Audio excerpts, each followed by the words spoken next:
Hello, everyone, and thank you for joining us for today's webinar. I'm Jennifer Blatz, and I'm the CEO of StriveTogether, and I'm very excited about today's conversation with Cecilia Muñoz about her new book, More Than Ready, Be Strong, Be You, and Other Lessons for Women of Color on the Rise.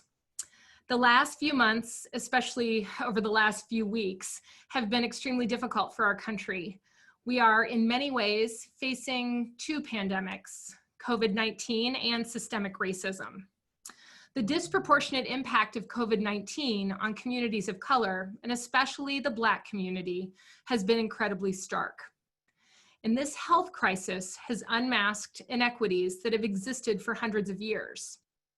And in the midst of all of this, the killings of Ahmaud Arbery, George Floyd, Breonna Taylor, Rayshard Brooks, and so many before and after have laid bare the racial injustice that persists in America. We need strong leadership more than ever. And that's why it couldn't be a better time to have this conversation with Cecilia and a few of our women of color on the rise from the StriveTogether network.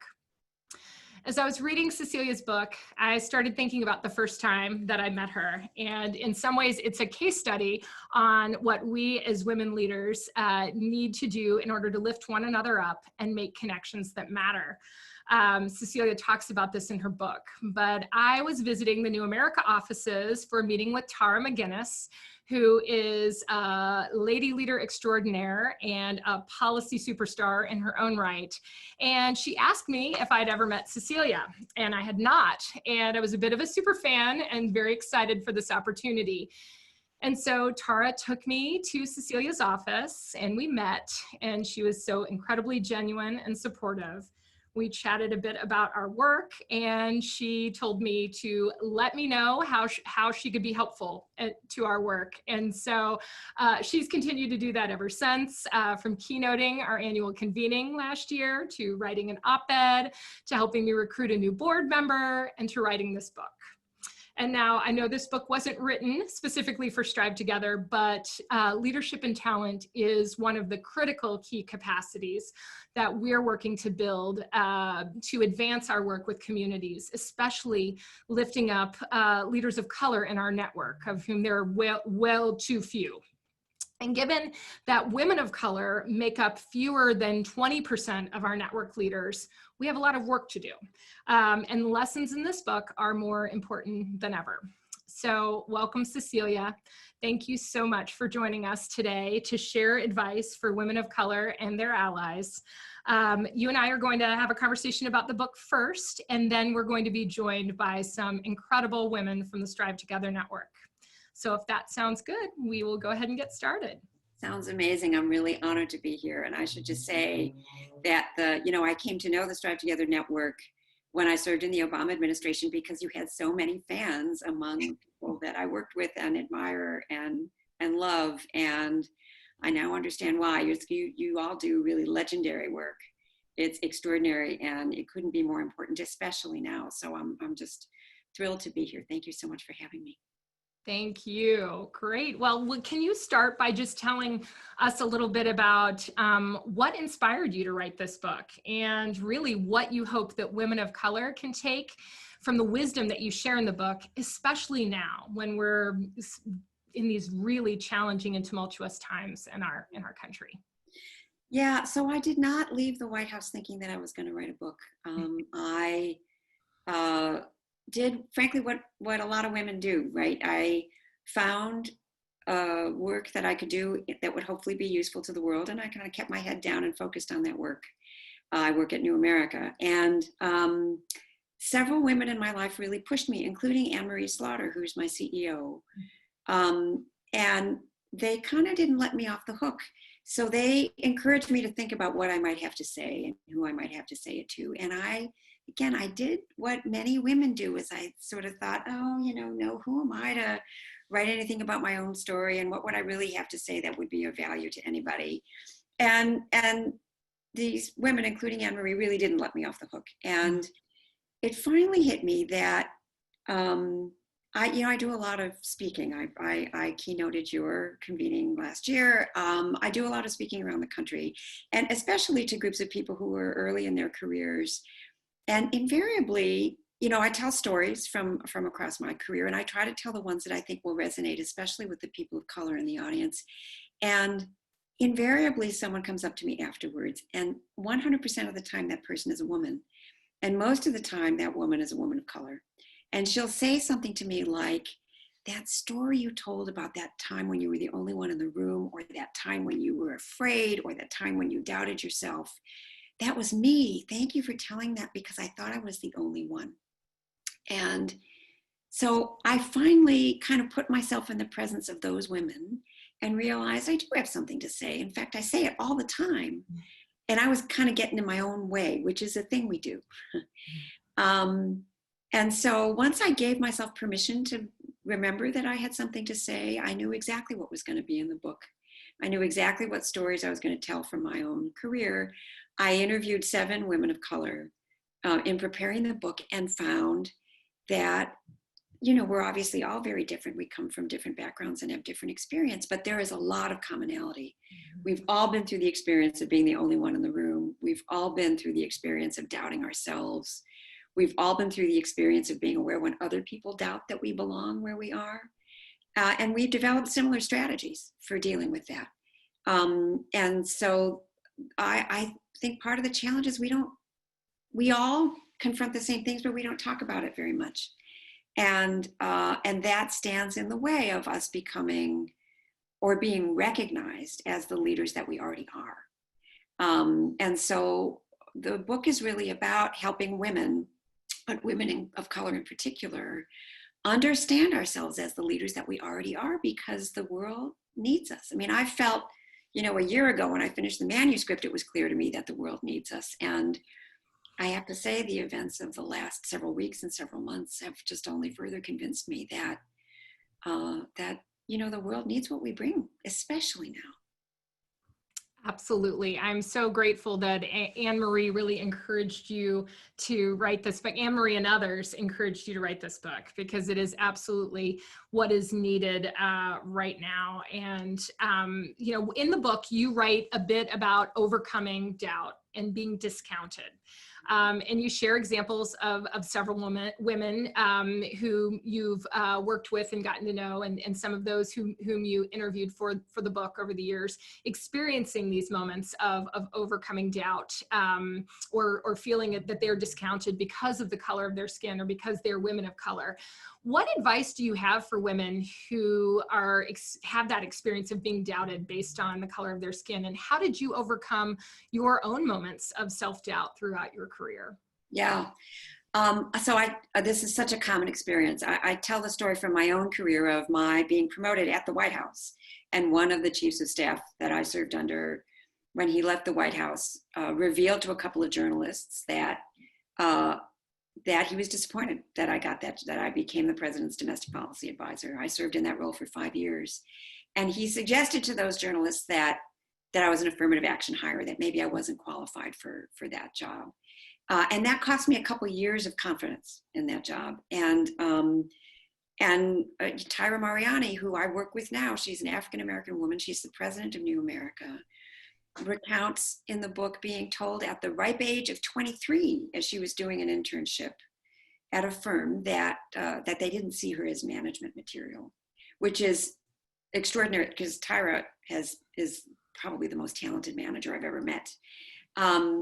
Disha Dyer, another African-American woman who I interviewed for the book, a former colleague of mine from the White House, recounts being told when she was, again, very early in her career, that she couldn't really take the management development courses because they didn't see her as management material. And she went on to become the social secretary at the White House, which is an extraordinarily demanding job, working directly for the First Lady. So it's a very common experience. And all of us said the same thing about our strategies. The first is that we compensate for whatever doubts we see other people as having about us and our own doubts about ourselves by over-preparing. So my book is called More Than Ready, which refers to the fact that, as I said, the world is kind of more than ready for what we bring. But it also refers to the fact that we over-prepare, that we deal with our own kind of stress about what other people might think about our presence in the room, by making sure we know our stuff, by doing our homework, by being ready, by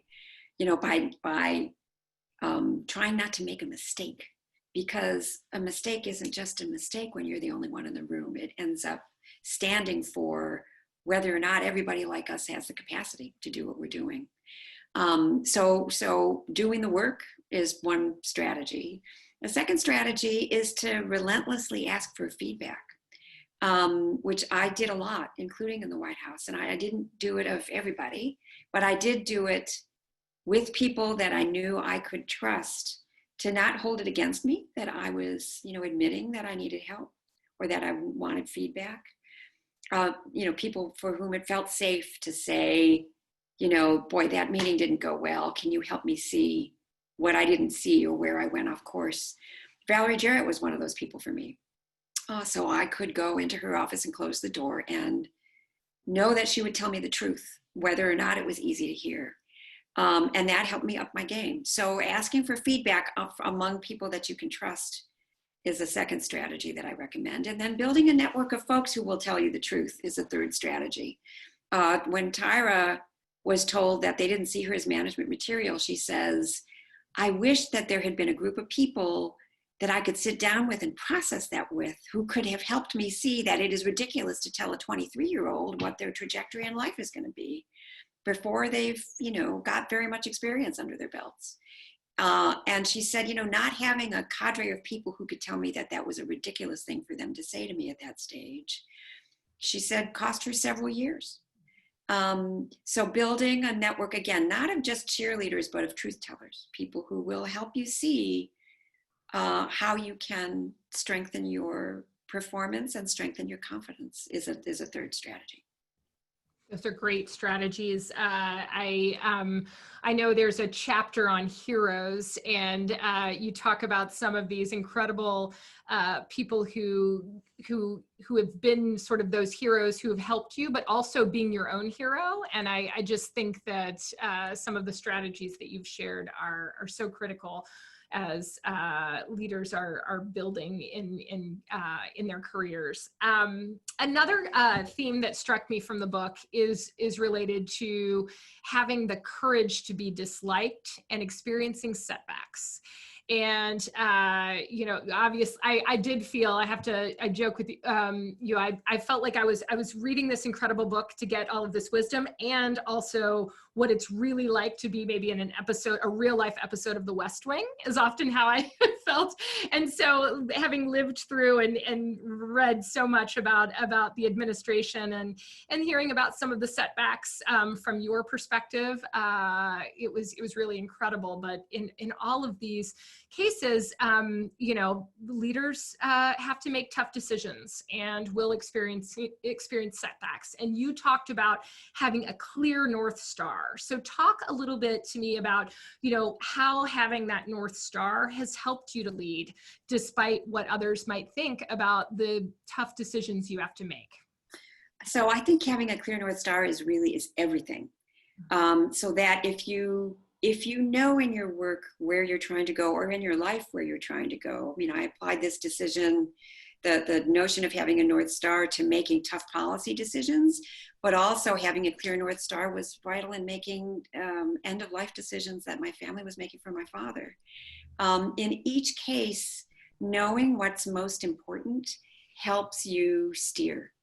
And so if, in the chapter about daring to be disliked, I make the case that if being liked is your North Star, if that's the thing you're trying to accomplish, you will make a set of decisions that are aimed at making sure that you're liked, but they may or may not have anything to do with getting to whatever the objective is in your work. So instead, I make the case for having a clear North Star and making decisions that help you get there. And it doesn't mean you have to be unlikable. You can be the likable person who has clarity on the goal and who can say to a coworker, who can have the difficult conversation with the coworker. Again, if the North Star is clear, you can say to your colleague, this isn't about whether or not I love you or respect you. This is about whether or not, we are achieving the steps that we agreed to take in order to reach the North Star. And if the North Star is clear to you and is clear to the people that you work with, then that gives you clarity in following the steps on how to get there. And being liked doesn't have to be one of those steps.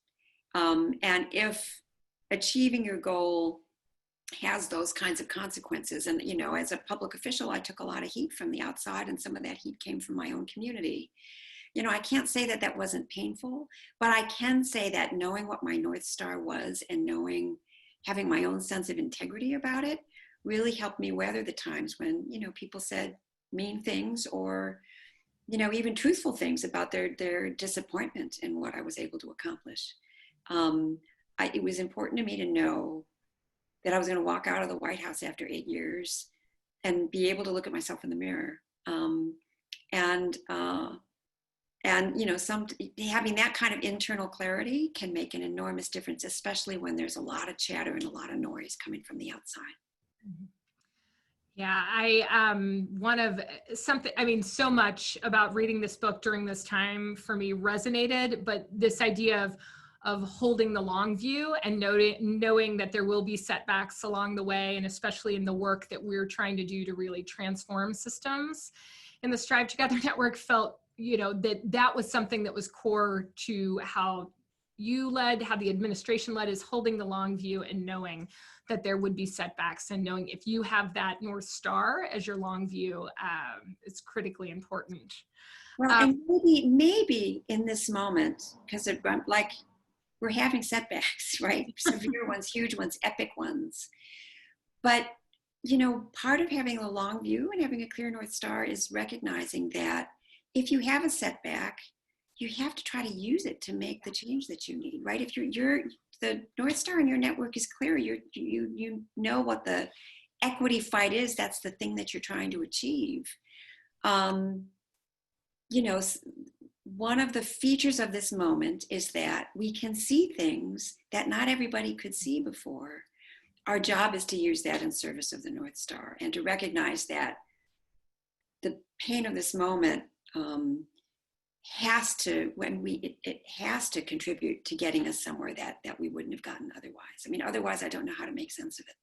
That is how we feel. And when in a minute, we're going to invite our panel of women of color leaders from the network into the conversation. And I know they're going to share some incredible examples of how they're thinking about how to really create opportunity from this crisis that we're experiencing right now, and holding the North Star that, the mask is off, something that we've known for so long around, the inequities that we see in communities and the systemic racism and oppression that has dominated our country's founding is coming in full view of the world, of everyone. And so there is no, in some ways, as painful as it is, and the trauma that's being experienced across the country right now as we weather through this, is creating opportunities to really create,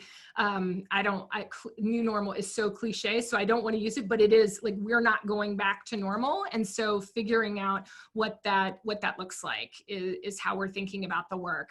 My last question for you that I have to ask, and then we're going to bring in our panelists to have a conversation, is, you talk a lot about your mentors throughout the book, and so many different individuals supported you and helped you find opportunities. And I found it really interesting that so many of your mentors that you mentioned in the book along the way were men. And so I would love, the question that I have for you is, how can men be allies for women of color in this work? And speak a bit about your experience in that, because that certainly has been. Yeah, in fact, all of my mentors were men. And in part, that's because I'm older. I'm in my late 50s, and there weren't very many women in leadership positions in my field. Very few, and very, very few women of color. But I did work with some men who were very deliberate in bringing up the people who were coming up after them, including and especially women, and I benefited from that greatly. And I appreciated that they were being deliberate. So I give the example of Wade Henderson, an African-American man who at the time he was the deputy director of the Washington office of the ACLU. He went on to lead the Leadership Conference on Civil Rights for many years. He's a civil rights icon. Wade brought up legions of younger colleagues, including me, and at pivotal points, would be sitting next to me and would sort of say something to encourage me to establish my leadership in the room. And in some ways, I knew that I had established leadership when he came up to me and chided me for not being supportive enough of a Latino colleague. This was somebody who I felt was not kind of pulling his weight in the coalition. And Wade said to me, took me aside. He didn't embarrass me in front of anybody, but he took me aside and said, so do you think there are so many Latinos in leadership positions that you can afford to be doing anything other than lifting this one up and helping him succeed? And that made a huge difference to me. And I now recognize how important it is to pay that forward. But I will say, and I make a point of this in the book, you don't have to be at a senior level to be a person who is making way for others. The very first time I testified before Congress, there were two women in the back of the room, again, legendary themselves. And my boss wasn't in the room, and they made a point of calling him to say, you know what, she did a good job. And that helped me realize, they didn't have to do that. These are women who are trailblazers themselves, and they recognized part of their job was to help blaze the trail for other women.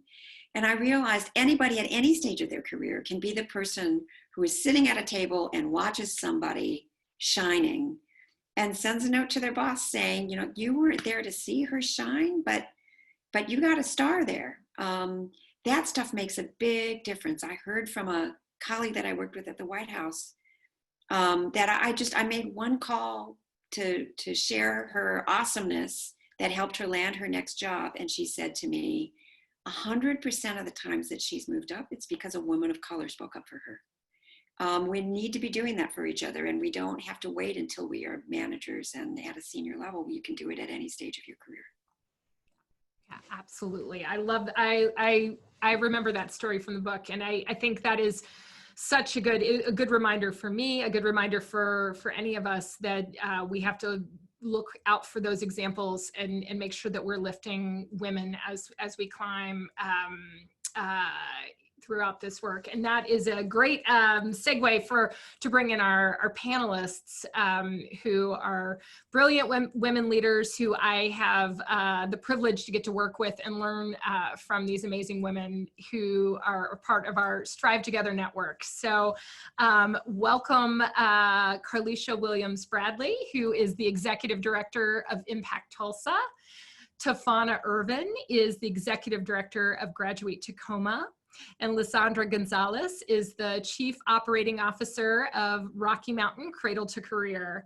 Carlisha, Tafana, Liz, it's so good to see you, and so grateful for all of you for being with us right now. Thank you for joining the conversation with Cecilia and I. And so the way I'm thinking about doing this is just asking a few questions, maybe some targeted questions. I know you've all enjoyed Cecilia's book, and I'll target the questions at each of you. And then if there are others who want to chime in, we'll definitely do that as well. So I'm going to start, Carlisha, with you.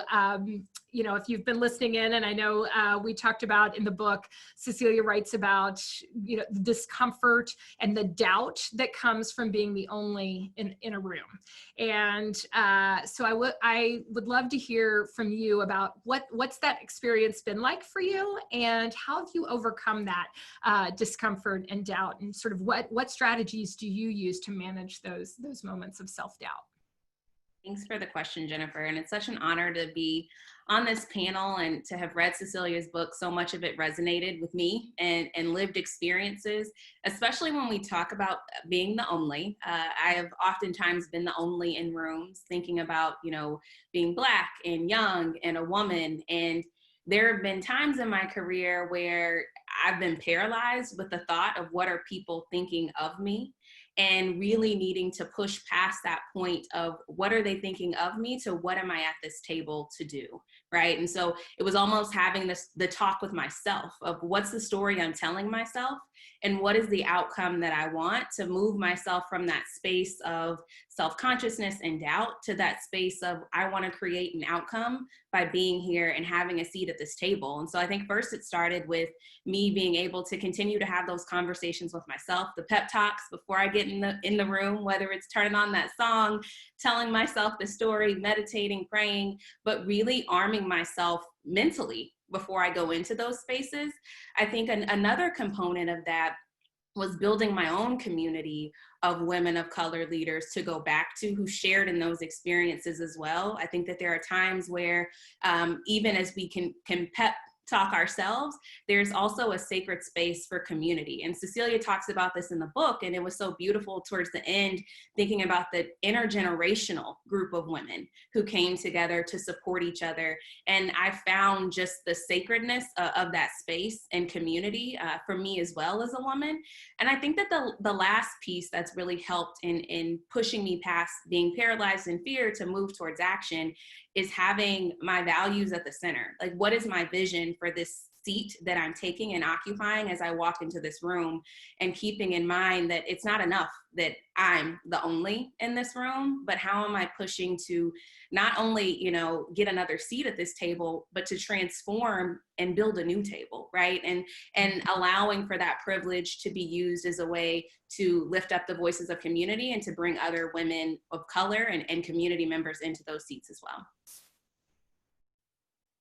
Thank you, Carlisha. Tafana, Liz, anything you want to add there? Any strategies that you would add to the list that Carlisha provided?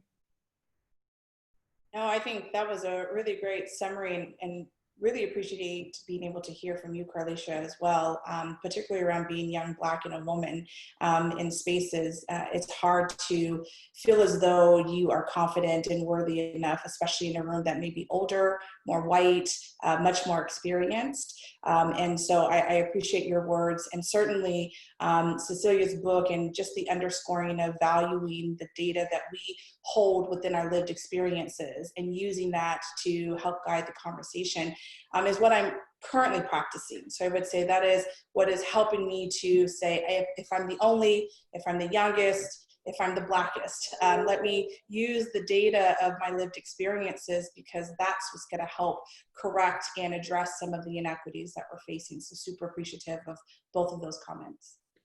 Yeah. Tafana, I'm going to ask you the next question. I'm actually going to read a quick passage from the book, which is, whether you know it or not, just by virtue of being who you are and making your way in the world, you are creating ripples. Women of color make the economy go and determine the results of elections. Women of color knit communities together and heal them when they're damaged. So we, have talked a bit about what's happening in the world right now and how there have been many setbacks. Communities are suffering even more because of COVID-19 and because of the continued racial injustice that's happening across our country. Describe your role and the role that other women of color leading communities can play during these types of crises, and how are you approaching this crisis as the leader that you are? Sure, thank you for that question. I'm going to approach it in two different ways. One is Tafanaism, as some of you may know. I think there's this concept in the Black community known as the Big Mama of the family. Big Mama is the house that you go to, is the person that you call. It's the cooked meal that makes you feel better when everything seems to be going just awry. And it feels as though America, but certainly here in our community of Tacoma, Washington, we're looking for someone to be that big mama, someone that says, let me wrap my hands around this issue. Let me say that it will be okay, but also provide guiding strategies and real practical efforts that are going to improve the outcomes for the disparities that we see, whether it's in our academics, if it's in race and systemic oppression, or if it's even in the wake of a pandemic. There are so many compounding issues that are facing our community right now. It's been interesting from the perspective of how the Foundation for Tacoma Students has stepped up, and the Graduate Tacoma movement has really mobilized to action. It was just doing without asking for permission and begging on forgiveness if we're doing it wrong. And as an organizational leader, that's one of my mottos. I certainly appreciate guardrails and guidances and historical practices and policies, but if I waited for processes and policies to tell me that it's right to do certain things, we would be stuck in the same place. And I think that that's where our organization and our community has moved a bit more quickly than we have in the past. But also, I think there's an interesting dynamic that's happening. And I go back to that concept that Cecilia talks about of using your experience, your lived experience as valid data, because what we are trying to address in our communities are issues of oppression that if you've never experienced them before, how can you honestly have solutions or strategies to address it if you have no understanding or concept of what it means to be marginalized, oppressed, what it means to have to think about sacrificing one thing over another or making decisions that have significant impacts? Then how do you actually do the change that we're seeking? As a Black leader in this organization and in this community, I'm grappling right now with, well, how much do I step up and how much do I speak out? And I shared with a few of you before, I just had an executive committee board meeting, and I'm not sure that that folks are ready for that type of approach. And I think it's important for leaders to be willing to risk it all, which I've joked, and I will say it again, if I lost my job, then my husband is prepared to take on and worry about us. That's not going to happen. But it's one of those things where you have to be willing to take that risk. And I think that's what we need in this current climate of our society, is risk it all in order to advance outcomes for our most marginalized. So I'm living in my own positionality through the lived experiences, through the intersectionality of being a Black young woman, and am really hoping to see progressive change in our community as a result. Thank you, Stefana. Liz,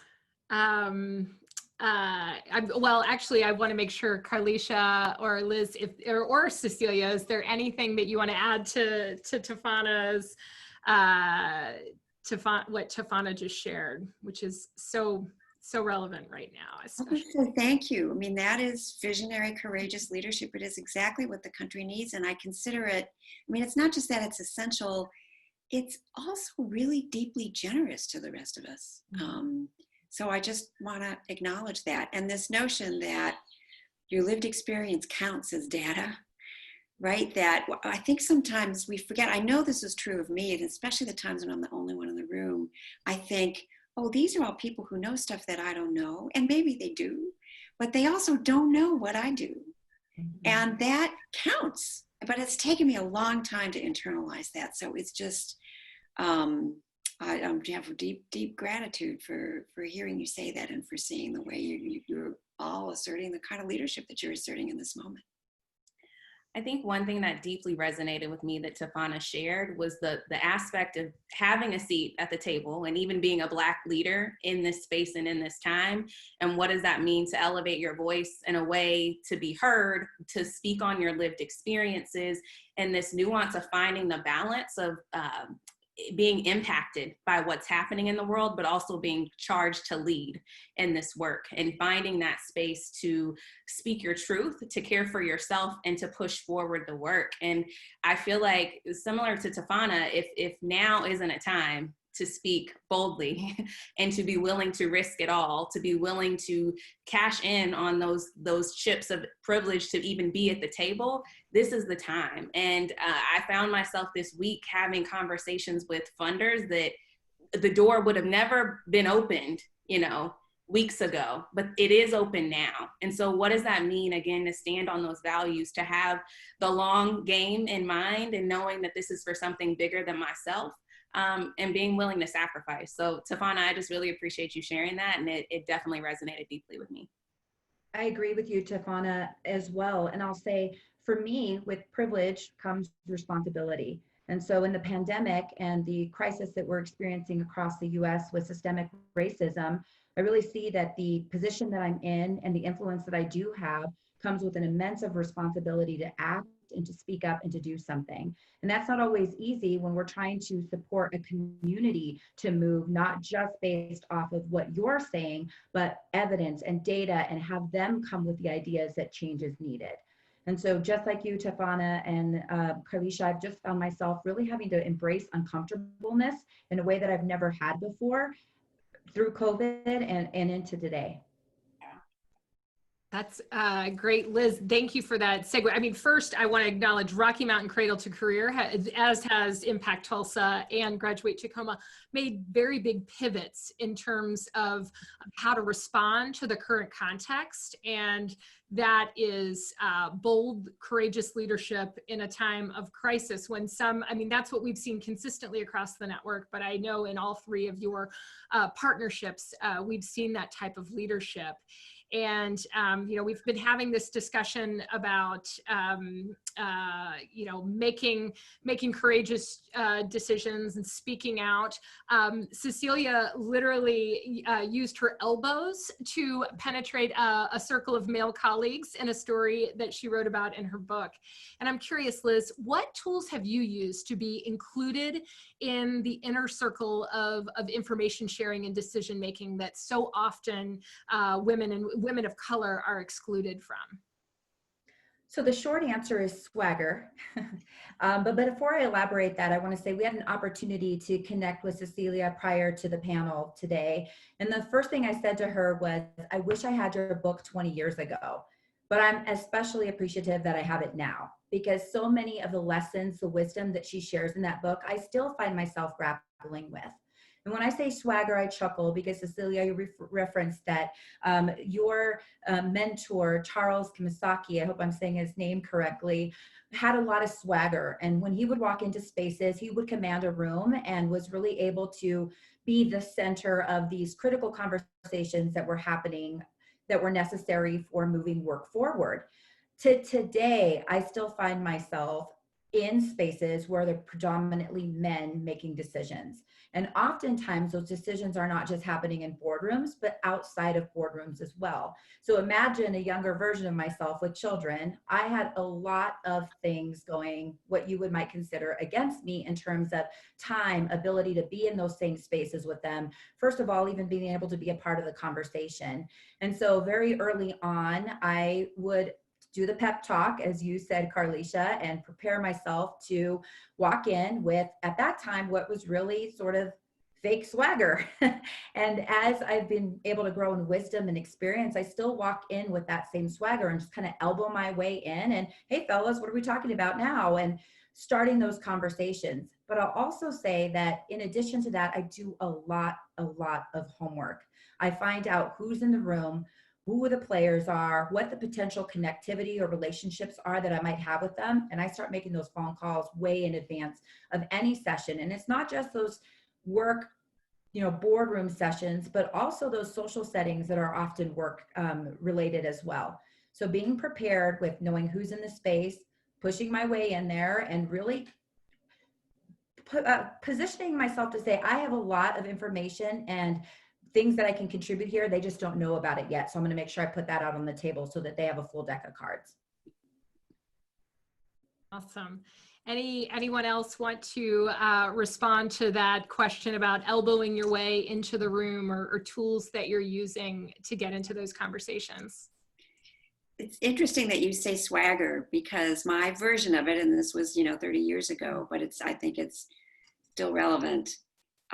Also entering a circle that was very, very male I'm 5 feet 2 inches tall, so I just don't take up a lot of space. And I felt like I needed to compensate for whatever I was lacking, and physically, that if I walked into the room, people weren't going to see toughness. They weren't necessarily going to see smarts. They, like, you don't associate my the way that somebody like me shows up physically with the qualities that you expect in a leader. So I felt like I had to compensate, and I quite deliberately, and this is not a recommendation, but it's an illustration that we try to assume kind of male, what we think of as male forms of leadership. So I taught myself how to swear, because I thought that, and I think probably correctly, that the guys would take me more seriously if I behaved the way they did. And it just shows you that our models in our heads of what a leader looks like and sounds like and behaves like are shaped by generations of male leaders that came before us, and they were overwhelmingly white. And we're just reaching a point where we're starting to accept, actually, I don't need to sound like the guys in order to be taken seriously. You know what? I should be taken seriously because I know what I know.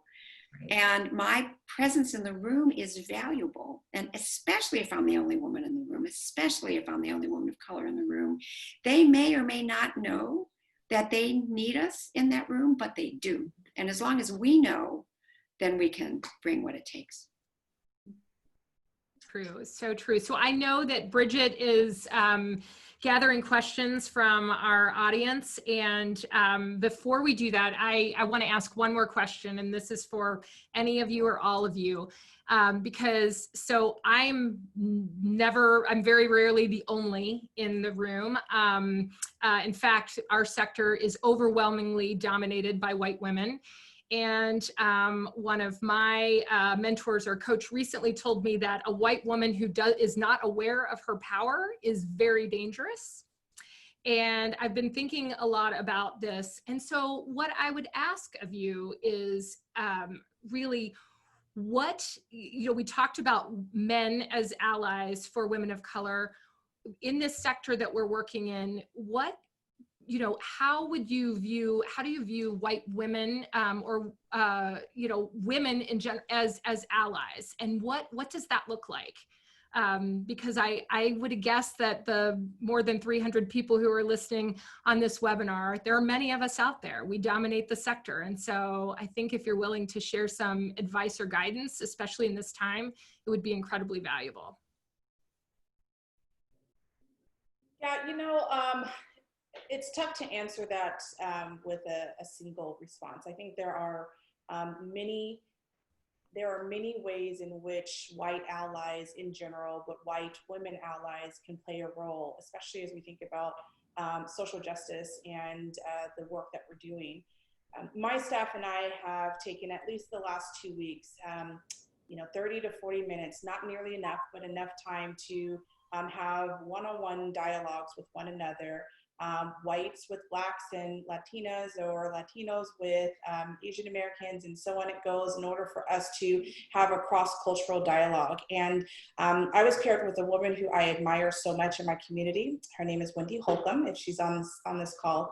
And she's a white woman of privilege, and she recognizes that. And but she is probably one of the most giving, selfless women I have ever really met, particularly in the work of education and in our community. And she talked to me a bit about how she's been having difficult conversations with her peers in her circle group, and how she has seen real challenges with acknowledging in that group their privilege and their power to help aid change, and where she's stuck. And I think that ongoing dialogue and conversations, there's a body of research under the tenet of critical race theory around interest convergence. And while I have some critiques to it, I think that understanding that you have to give to get, and or see where there is common ground amongst the two groups that you're describing, is where you can start to get that allyship to realize their position or their place in this space. But if you come at this from a deficit of always sharing, like, this is where the challenges are, and this is why we have to create change, and this, and they don't see the benefits for themselves, it's hard, especially when they are very far down the spectrum, it's hard for them to want to jump on board to do that work. So I think the more that we can dialogue about where there's mutual grounds and benefits for us all to play in the space, the more that we can help leverage that white allyship. I agree with you, Tafana. I would also say, don't be afraid to get it wrong, and to have the tough conversations. I think there's a fear of paralysis that comes with, I don't know if I'm going to be able to support as an ally or an accomplice in the right way. I'm not sure how to be a support here. Don't get it wrong. Don't be afraid to get it wrong. Let's have those tough conversations. Let's figure it out together. I also don't know how to support moving in the right direction. We're in a major deficit here in the United States, and it's going to take being able to fail forward together. But as long as we're having those conversations and making progress, I think that's what we have to keep our eye on. I agree. I think that there's the emphasis on progress over perfection, and that we keep moving in this space and continue to push ourselves into spaces of discomfort. I'm really grateful for our team at Impact Tulsa and the way that our white allies were able to show up, even when our staff members of color needed to step back emotionally just to have space to heal. I think it's important also that we keep in mind the impact, the feelings and the emotions, and how with white allies, it might automatically be well, what do I need to do? Or tell me what to do next. And you're putting that emotional burden back on team members of color. And our team was really great in showing up in that space, elevating their voices and leaning in, knowing, hey, I might not get it right, but I'm gonna jump in and do something, say something. I also think that as we think about allyship and beyond the conversation is, how are white women as allies, not just speaking on the experiences that they heard about of women of color or people of color, but bringing them into spaces and allowing for their own stories to be told. As data-driven organizations, we rely on, data and numbers a lot, but as Tafana said, lived experiences, that's data too, but not just us capturing it and talking about it and telling that story, but allowing for people of color to tell their own stories. And so I think that there's this journey. There was an article that said, when Black people are impacted, white people join book clubs. And I think that the book club space is a necessary space, but there's also a space of action and giving away power to elevate the voices of community. And now is the time more than ever for that to be done. Thank you. So I know, Bridget, we have some questions, I believe, that you've identified from the audience.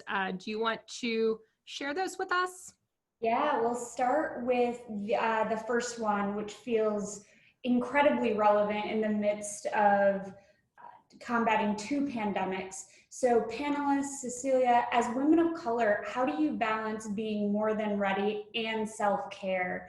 Many women of color overwork to prove that they're good enough, but sacrifice mental and physical health in the process. So how do you balance both of those?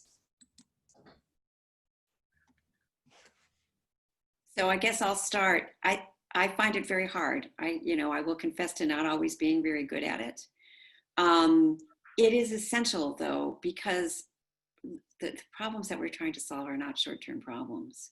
This isn't a matter of, I'm going to spend the next 5 years of my life solving structural racism, and then I'm going to move on and have my vacation. It helps to have systems for yourself that, like, where you are scanning when you are overwhelmed, when you are exhausted, when you have the capacity to lean in, and when you just don't have it in you anymore.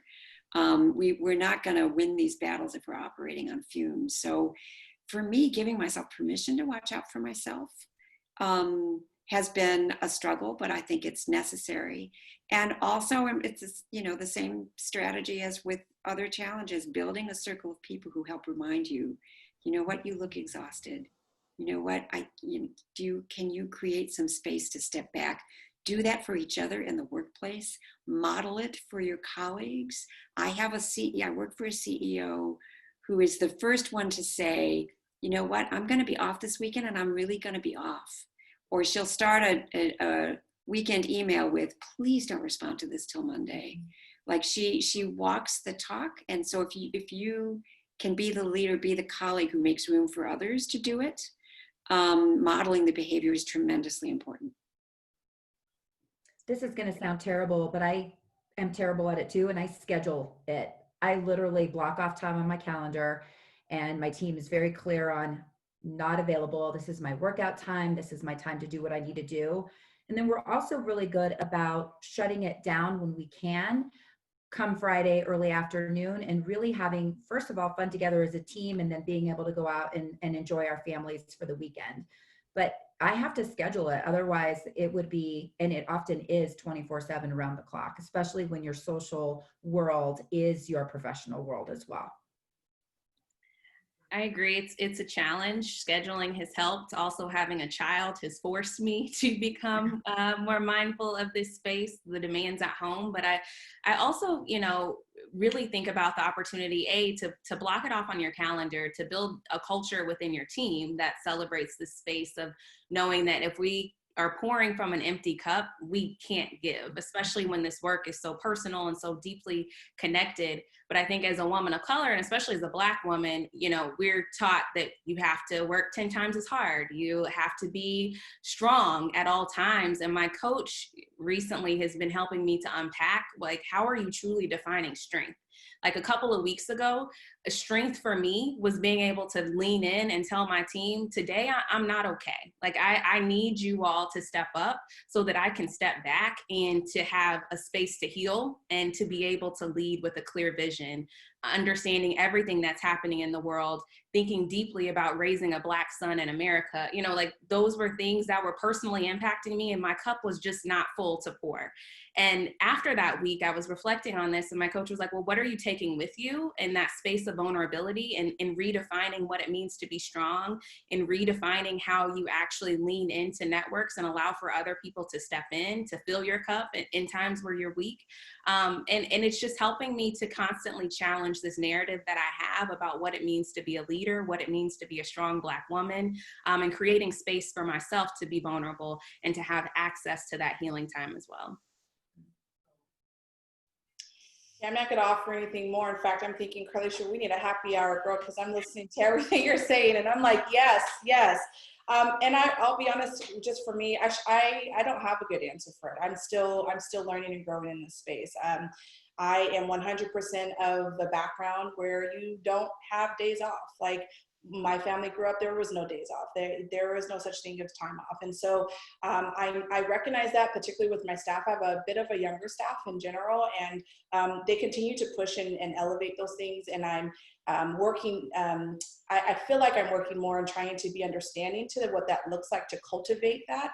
But then I also think about, there's 365 days in a year, and there are ebbs and flows of when you have to think about prioritizing work, when you have to think about prioritizing self, when you have to think about prioritizing family. And there's never a good balance to when that makes sense for everyone in the organization. And so I go back with this practical lens of when and where and how, but also recognizing it's important, and still struggle. And so I will continue to listen to you all, because this is really helpful for me. Bridget, do we have a time for one more question? We do. So I'm going to read the full context of the question because it's brilliant and important. So in these times, it is hard to be Black and lead in a world that seems to only want us in charge if we are willing to apply white-centered ways of leading.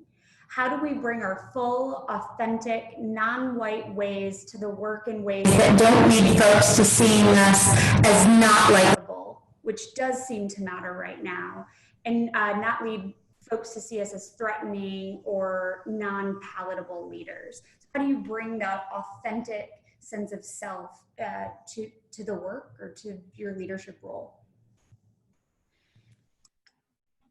Wow, so that's there's a lot of layers to that question. Especially these times, it's so funny because this was always true, but it feels so much more true now. And it's interesting to have written a book before this moment that feels like it might have some resonance for this moment. It couldn't be more important to allow ourselves to be fully who we are and to let go of worrying whether or not that's gonna go down well. I have there's a chapter in the book about kindness. And it's there because I think it's actually a very important leadership skill. And I think it's undervalued as a leadership quality, that we think we need toughness and we need it expressed in certain kinds of ways. And I think kindness can be part of that. But I will also say that some of the women that I spoke to in preparing the book, and they were both African-American women, said that they felt they had to be careful about showing kindness because they thought people would walk all over them. They thought that, and I've had this experience too in my own career. People mistake kindness for weakness. Mm-hmm. And, you know, I heard Carlicia say, you know, that you've been kind of trained to have to be strong all the time. So we wrestle with all of these dimensions, but at the end of the day, in order to be leaders, people can tell if we're not being authentic. And, you know, I feel like I've had to modulate a lot in the course of my career just to be able to explain things in a way that I thought people were going to understand. That, like, as an older woman, I've been sort of trained to try not to take up too much space in the room because you might rub people the wrong way and then you might not be effective. My daughters, on the other hand, are like not having it. You know, they are prepared to be fully who they are. And if it doesn't go down well, they are okay with that. And, you know, at some degree, I think that represents some progress. I mean, I think as leaders, part of our job is to bring people along with us, but not at the expense of not stating the truth, right? Not at the expense of not revealing who we are and what we know. Yeah, again, not a very well scripted response here. I think it's hard to actually show up as your full Black authentic self. I'll speak as a 30-something-year-old woman. I'm still learning things about my Blackness that I hadn't known before. So when I learn about what that looks like, either from family who remind me a bit about where I come from, or from history, there are these things that I begin to grow into and begin to want to own that I didn't realize I didn't possess before. But then how do you do that, which is different than who you've been for the last 30-something years? So there's that piece. I also think there's this piece of, I'm not sure, this is Tafana's opinion, but I'm not so sure that some people are ready to hear authentically or even candidly about some of the truths that perhaps I, as a Black woman, lived experience in Tacoma, Washington, has. I think it would challenge a bit of the people, particularly white individuals, who may have never known or seen that. And so then I fear whether or not I separate our ability to continue this collaboration and advance the work that we're trying to do, because then they feel perhaps attacked, or they feel like I'm blaming them, or whatever that case might be. And so I will tell you again, I struggle. I'm still trying to find this, and part of it is with experience, but I don't know that I could be my full authentic self just yet. Do I think I'm growing into it? Yes, I've cried probably more this last 3 months. And I think it's the first time my team has ever seen that. And I can't even control it. And I'm like, Tafana, girl, what is going on? Stop. But it's, you know, it is coming out because there's so much happening right now. And I haven't taken that space. So all to say, I think it's important to do pieces of it. But I also think it matters about like who the audience is and how you're doing that in order to ensure that that table is ready for what you're going to give, especially if you're trying to advance an outcome.